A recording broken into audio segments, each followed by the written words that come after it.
One night, Henry and Gordon were alone with James. Although the Fat Controller was beginning to think well of him, whenever a chance came, the other engines would talk of nothing but bootlaces. Remember this?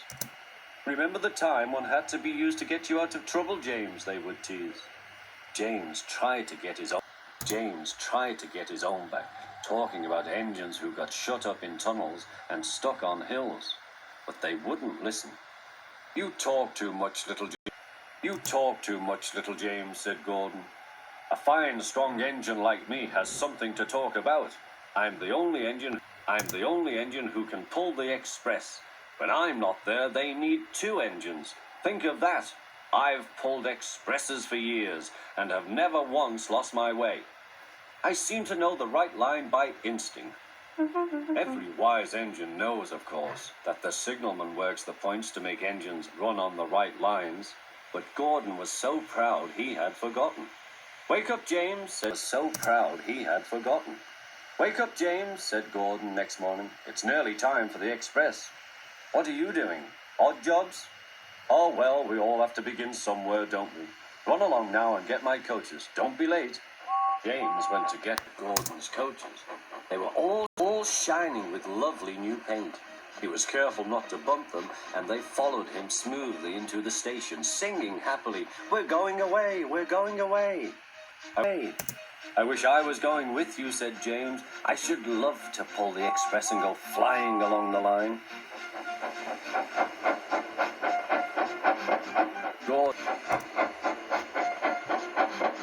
Gordon, with much noise and blowing of steam, got ready to back onto the train.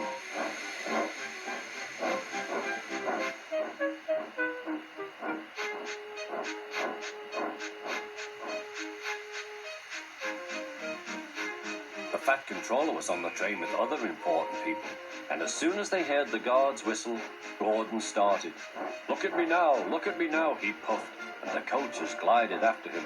Poop, poop, poop, poop, poop. Goodbye, little James, see you tomorrow. James watched the train disappear and then went back to work. He pushed some trucks into their proper sidings and went to fetch the coaches for another train. James had just brought the coaches to the platform when he heard a mournful noise.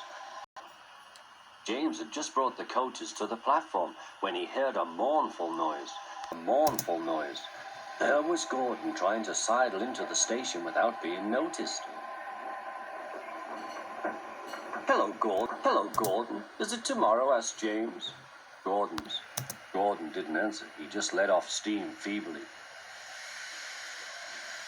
Did you lose your way, Gordon? Said James. No, it was lost for me. I was switched off the main line onto the loop. I had to go all round and back again. Perhaps it was instinct, said James. Meanwhile, all the passengers hurried to the booking office. We want our money back, they shouted.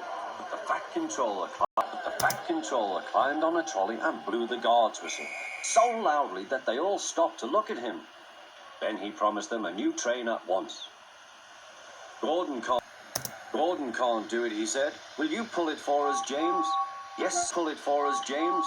Yes, sir, I'll try. So James was coupled on and everyone got in. Do your best, James, said the Fat Controller.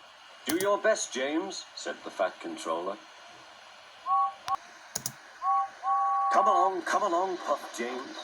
You're pulling as well, sang the coaches.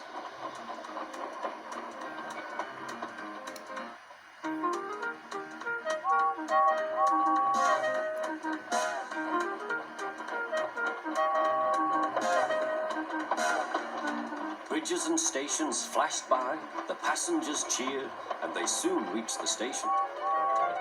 Everyone said thank you to James, and the Fat Controller was very impressed. Well done, he said. Would you like to pull the express sometimes? Yes, please, answered James. Next day when James came by, Gordon was pushing trucks. I like some quiet work for a change, he said. I'm teaching these trucks manners. You did well with those coaches, I hear. Good, we'll show them. And he gave his trucks a bump. James and Gordon are now good friends. James and Gordon are now good friends. James sometimes takes the express to give Gordon a rest. Gordon are now good friends. James sometimes takes the express to give Gordon a rest. Gordon never talks about bootlaces, and they are both quite agreed on the subject of trucks.